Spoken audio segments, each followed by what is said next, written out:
A bold new move is shaking up the healthcare landscape in North Carolina, and it's got everyone talking. Duke Health, a powerhouse in the medical world, is stepping out of its comfort zone and into a statewide expansion, and the implications are huge. For years, Charlotte's healthcare market has been a two-horse race between Atrium Health and Novant Health. These giants have dominated the region's hospitals, doctors, and specialty care, leaving little room for others. But now, a third player has entered the game, and it's causing quite a stir.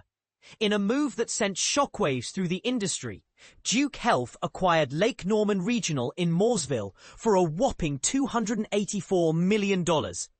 This isn't just any old hospital. It's Duke's first branded facility outside the Triangle, and it's a game changer.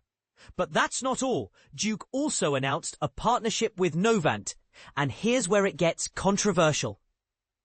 While the details are tightly guarded, Novant hinted at bringing Duke's advanced specialty expertise, like cancer and gastrointestinal surgery, right into the heart of Charlotte. Imagine that, world-class care, right on your doorstep. This is a game changer, says Brian Blitzstein, a Huntersville surgeon joining the Lake Norman Hospital. For years, it's been Atrium versus Novant. Now Duke's arrival creates a healthy competition. And that's good news for everyone. Atrium and Novant currently control almost all hospital care in Charlotte, with Atrium taking around half the market and Novant holding a solid 35%. But Duke's expansion could shake things up, offering patients more choice and competition. This is a win for Charlotte and North Carolina, says Barrack Richman, a health policy expert and law professor. It brings much-needed competition to a market dominated by Atrium, and that's great for patients. It might even drive down prices. Duke's expansion is a strategic pivot. While other hospital systems have been aggressively growing by buying up smaller hospitals, Duke has resisted, focusing on its reputation as a national destination for complex care. But now, they're shifting gears, aiming to become a regional powerhouse. In their bond prospectus, Duke outlined an ambitious goal: to touch 25% of lives in North Carolina and triple their revenue to over $20 billion. It's an impressive target, and one that has industry observers buzzing. Duke's purchase of Lake Norman includes nearby medical offices and practices, and they plan to add more facilities. Blitzstein says Duke has already invested millions to upgrade the hospital to their standards, a process they call Duke-itizing. Many Charlotte patients already travel to Durham for Duke specialists, especially for cancer care and complex surgeries. Now, Duke aims to bring that expertise closer to home, with the Mooresville Hospital as a central hub for treatment, clinical trials, and follow-up care.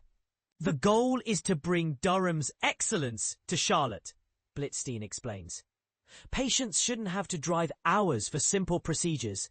We can do that here and send the results seamlessly back to Durham. But not everyone is convinced. Some argue that Duke's expansion might dilute its academic mission. It's a natural progression, Richmond says, but this country has enough hospital expansion. I'd rather see Duke competing with Mayo Clinic for brain surgeries, not Atrium for knee replacements. Duke's partnership with Novant adds another layer to this complex story. The two hospitals plan to jointly develop new campuses across North Carolina, expanding access to affordable, high-quality care. But the specifics are still unclear. What we do know is that they've requested state approval to build a jointly operated hospital in Mebane, a fast-growing city between Durham and Greensboro. Duke's financial filing also outlines plans for a network of outpatient centers across the state, including along Charlotte's I-77 corridor, offering primary and specialty care, imaging, and potentially surgery and urgent care services. This move comes as North Carolina loosens regulations for ambulatory surgical centers, making it easier for hospitals to expand in urban areas. Novant hinted that Duke specialists might perform surgeries in their hospitals. A move that could boost Novant's credibility and help them compete with Atrium. This partnership gives Novant a boost by linking them to Duke's research and academic reputation, says Matthew Hannis, a healthcare consultant. It could help Novant compete with Atrium, who recently opened Charlotte's first medical school with Wake Forest. Steve Lawler, a healthcare consultant and former CEO of the North Carolina Healthcare Association, believes the deal will also make it easier for Novant to participate in advanced research and treatments, giving their patients smoother access to Duke's specialized services and clinical trials. Novant could act as a navigator, making it easy for people to access high-end care, Lawler says. Joint ventures like this are becoming more common as hospitals seek expansion while avoiding merger regulations.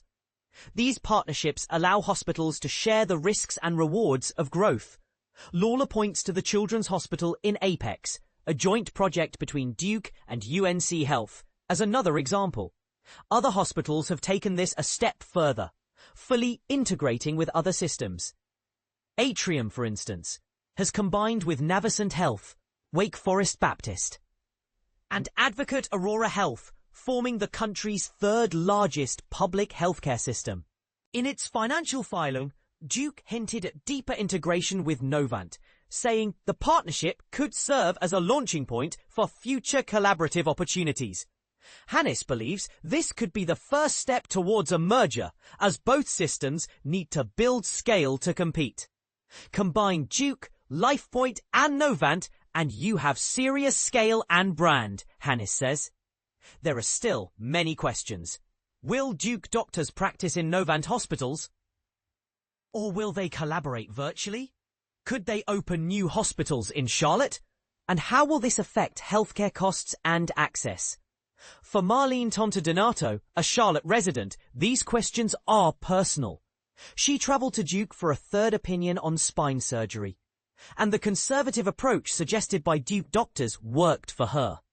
She sees a spine specialist in Durham regularly. I'd love to have that level of care closer to home, she says. But I hope Duke brings their own doctors, not just absorb local physicians. I have more faith in Duke's expertise and teaching hospital environment. This article is a collaboration between the Charlotte Ledger and North Carolina Health News, bringing you original healthcare reporting. Support this effort with a donation and stay tuned for more updates on this exciting development in North Carolina's healthcare landscape.